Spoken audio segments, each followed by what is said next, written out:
Hello, everybody. Welcome to our PBE podcast. My name is Crystal, and I will be your host for today.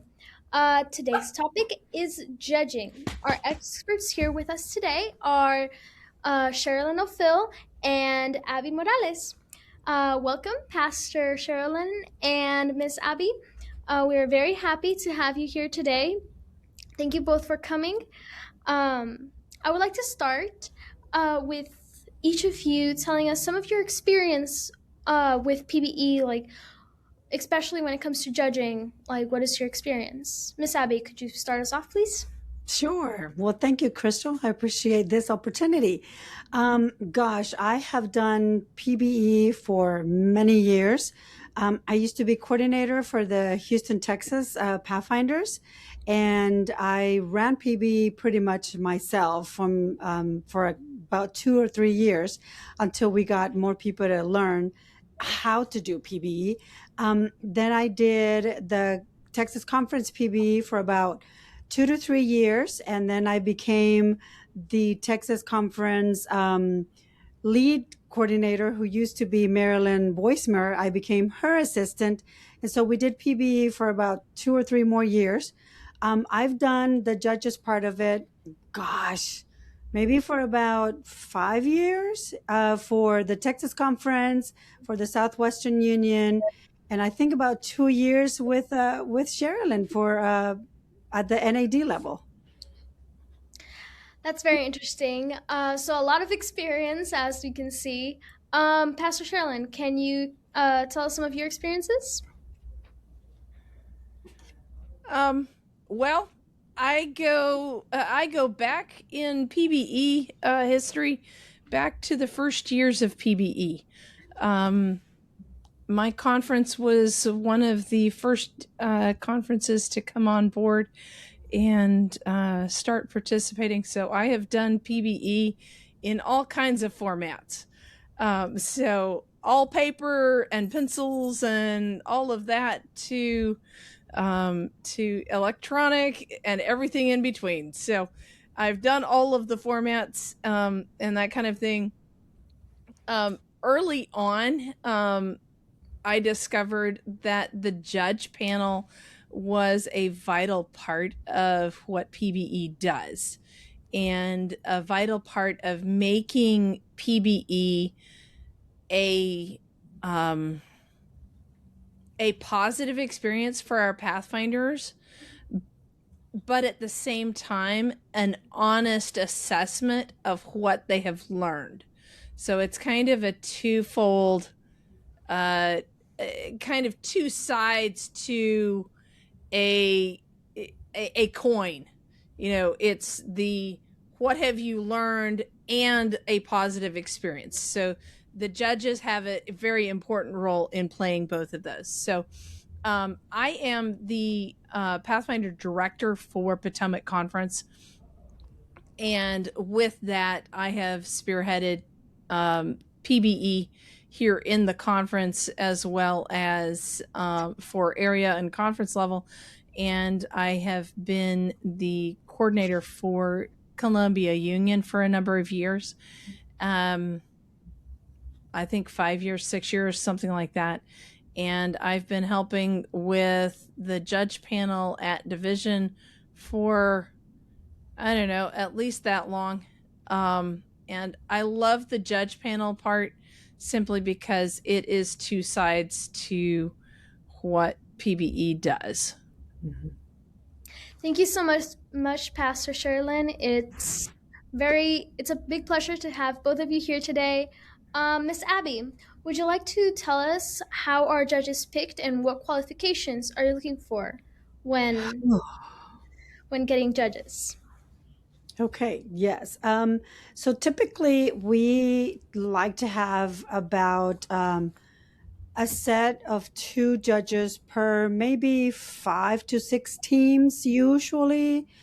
Everybody kind of does slightly different. So you kind of look at how many teams you have and how many teams are going to be responding in different languages, whether it's English or Spanish or French. And so you look at all of that to decide how many of what you will need.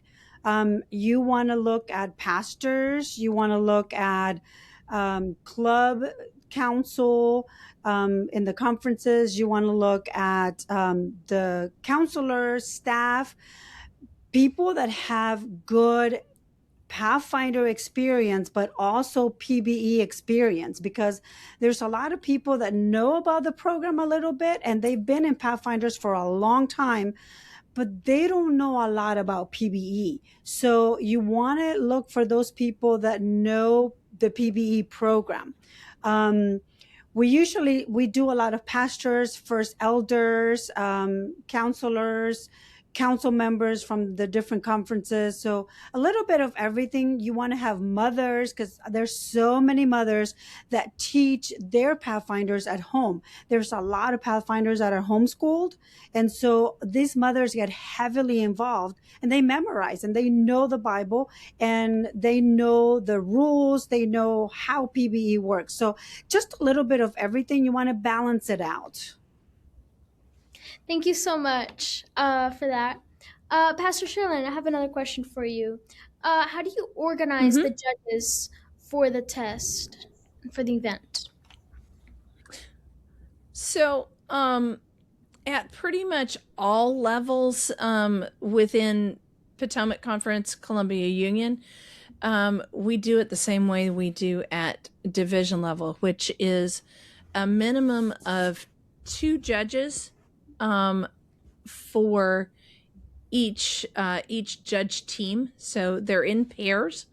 One of those, because in my context we are doing Spanish and English, so one of those needs to be Spanish fluent. So a Spanish fluent judge and another judge, both of them can be Spanish fluent. That's perfectly fine. But 2 judges on a team, or 3, if you've got enough, you can do 3, but a minimum of 2.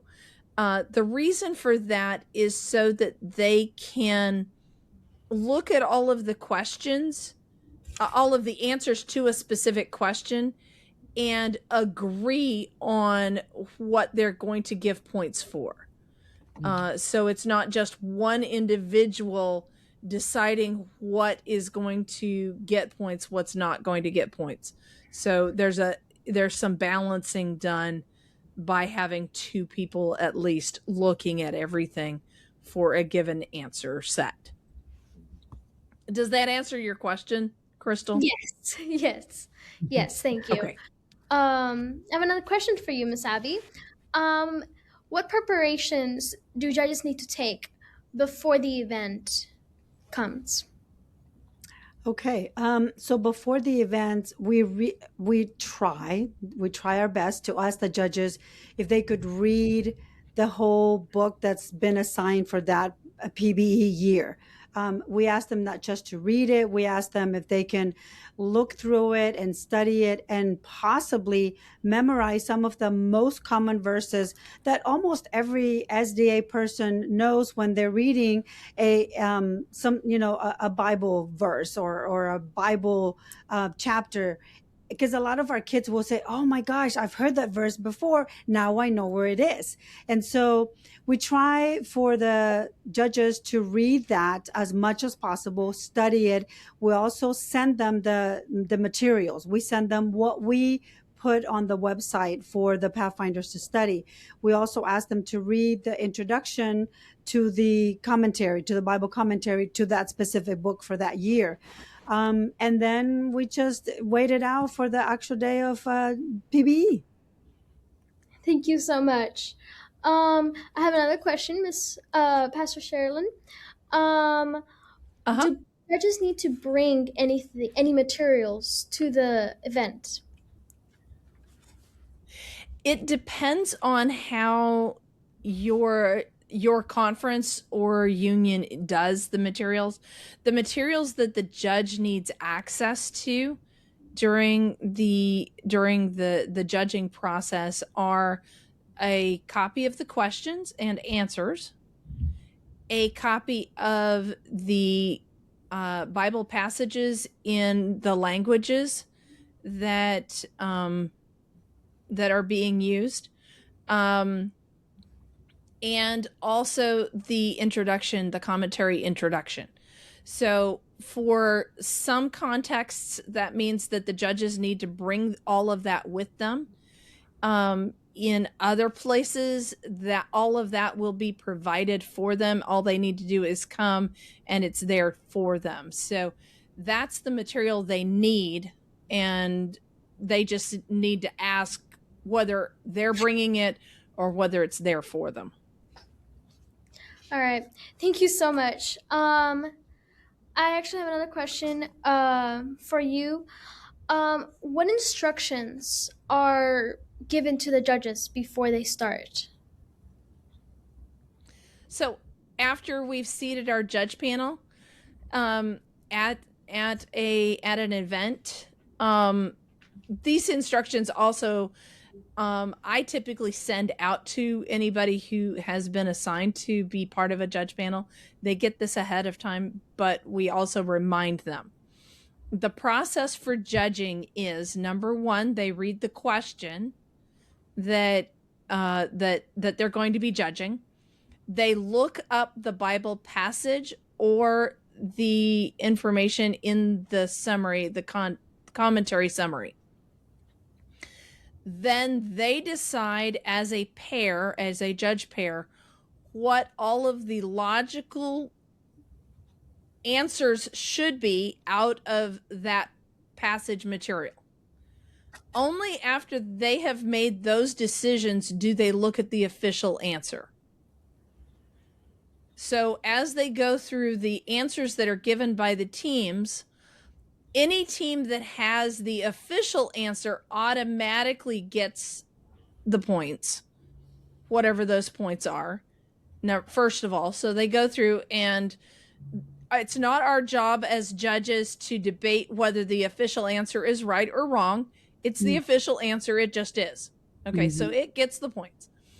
So that's first. And then they go back and they say, okay, are there any teams that have gotten any additional answers that we had come up with for this question before we looked at the official answer? Because sometimes there are alternative answers in the passage that the judge panel comes up with. So anybody who comes up with those answers, they give those points. And then if there are a lot of teams that have the same wrong answer, they go through and they look at, is there a reason either in the question or from the passage that we need to give these teams the points? Or is it just simply that they were caught? And all of these teams got caught. So they just need to look at it if there's a lot of teams with the same wrong answer. So that's the instruction set that's given. The other thing I like to tell judge panels is you are both mercy and justice as you sit. So you are the justice, meaning you are giving exactly what they deserve, but at the same time, you play the role of mercy when it makes logical sense to give the points based on the passages that are in the Bible. Then we give those points. So it's kind of it's the two sides of the coin. Okay, so it's mercy and justice at the same time. Thank you. Miss Abby, would you like to add anything to that? I would probably add that we, as the judges, not to concentrate on spelling because it's not a spelling test, but that as long as they are able to see the answer, then, to give the point. And the other thing I would probably add here is that the the answer should be in one language only. They can't mix more than, they can't Right. mix languages. We tell the judges that it has to be, the answer has to be in one language. But besides that, yeah, Sherilyn is on point. Miss Tabby, I have a question for you. What would happen if a team of judges do not have the same um point of view whether to give the point or not? Okay. So we have what we call a judge's judge, I think is what that's how we call it, a judge's judge, which is like the coach master, we want to say it for all the judges. You have the pairs of judges that are looking at the answers, and if that pair, or if three, if the set is three, do not agree on whether that is a wrong answer or that is a right answer, then that one judge makes the decision. That one judge also knows very well the Bible that the book of the Bible that we're studying, and they have a lot of experience in judging. We're very picky with those people. The one that's going to be the judge's judge, we are very picky, and so that one person comes and evaluates and kind of talks with the two judges or the three judges, and then they, after a little bit of deliberation, that one person says the answer is correct or the answer is not correct. Thank you. Pastor, what exactly happens when a PBE team challenges a question? Not a whole lot of difference, because when our judge panel goes through its process, really they are doing what used to happen when teams would challenge questions. Now that is automatically done. So the need to challenge questions is not as high as it used to be. But if a team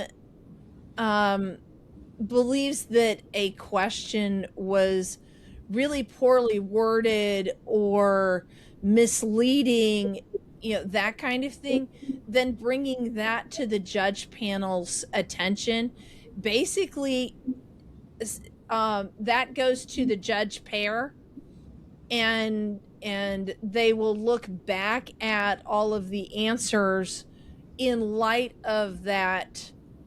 We think this is badly worded.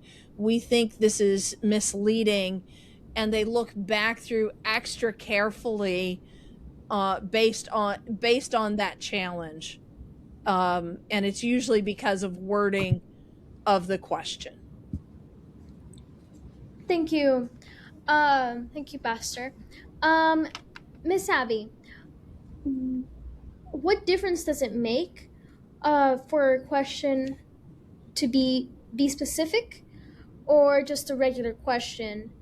And how does the judging differ if a question is a fill in the blank or if it's a list that has multiple answers and multiple points? So there is a big difference when a question says be specific. There's no ifs, ands, or buts. It has to be specifically like it is stated on the actual Bible version that PBE is on, because some of the teams will come and challenge and say, well, this is what the version says, but when we look at their version, it's not what they're supposed to be studying. So when it says be specific, it has to be exactly what the Bible says, but the version that PBE is based on. When it's fill in the blanks, there's no question in that one either. When it's fill in the blanks, it also has to be in the order that the Bible verse appears when they write the words for the blanks. Then for the other questions, usually if the answer requires 3 words, 4 words, we expect for those 3 words or 4 words to be the first ones, and that's what we look at. because a lot of the teams will write like the whole Bible verse. But if as long as the answer is at the beginning of their answer, what we're looking for, then that's usually where the difference comes in for most of the other things. All right. Thank you so much. I have a question, and this one's for both of you. I have an example question, and I would like to know how you would judge it, um, according to your experience. So let's pretend that PBE is based on John 2 1 through 3. And it says, "Where did Jesus turn water into wine?" Team 1 answers Cana of Galilee. Team 2 answers at the wedding. Team 3 answered with his mother. And Team 4 answered at the wedding in Cana. What team gets the point, which ones don't, and why? Sherilyn? So here's kind of the fun, Crystal, on this one. My tendency, because this is not a be specific question, and because it is very general, all four of these answers are actually in the passage. So my tendency, especially at an area level event, would be to give all four of these teams the point.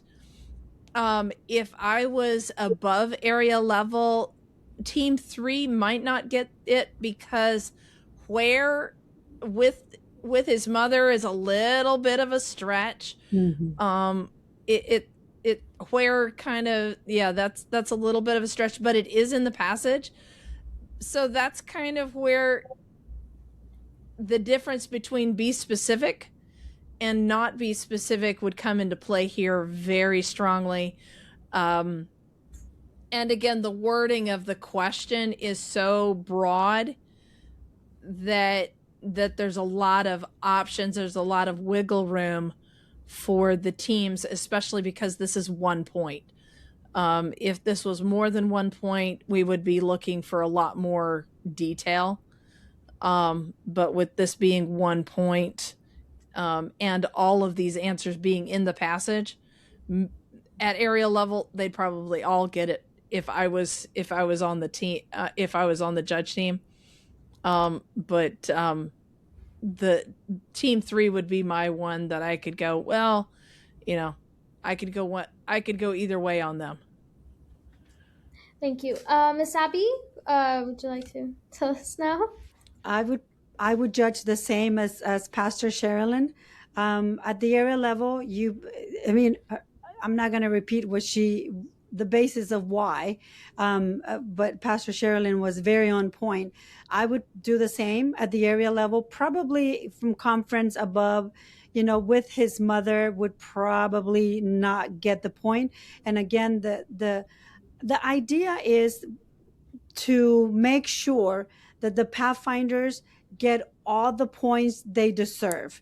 The judges, the job of the judge is to give all the points that the Pathfinders deserve, not to take points away. So that's why, Pastor Sherilyn agreed that they would all get it, because it's not a bit specific question, it's not a fill in the blanks, and it's a 1 point question that's based on 3 verses. So you do give grace, just like Pastor Sherilyn explained at the beginning.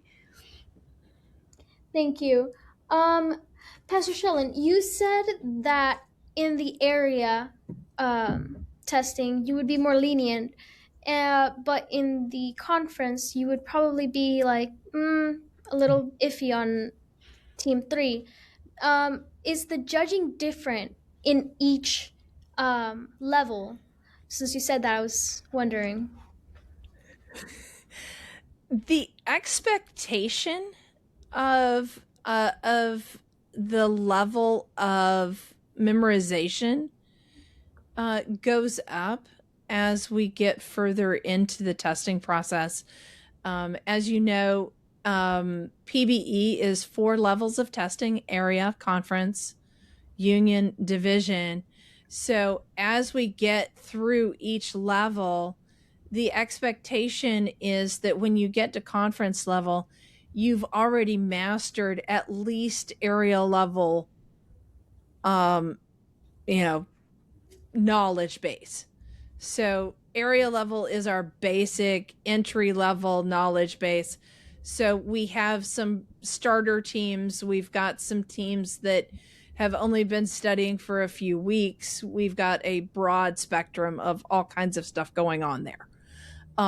When we get to conference level, we've got teams that really do know their stuff a lot more. And so the expectation is that they do demonstrate a deeper memorization knowledge base. Union level is a higher expectation. Division level, you got to be pretty much spot on. And it's got Miss Abby said something about the version of the Bible past area level. If it's not out of the New King James Bible, it doesn't get the point no matter how hard you try, kind of thing. So outside of area level, it's got to be New King James Version. And so yeah, area level, there's a lot more grace there. Okay, thank you so much. Last thing, would any of you like to add anything to past questions or anything else that we've talked about? No? Okay, well, that is it. Thank you so much for joining, everybody. It's been very interesting. I hope to see you guys at PBE again in a few months, in a month or so. Thank you so much for joining and have fun. See you at PBE.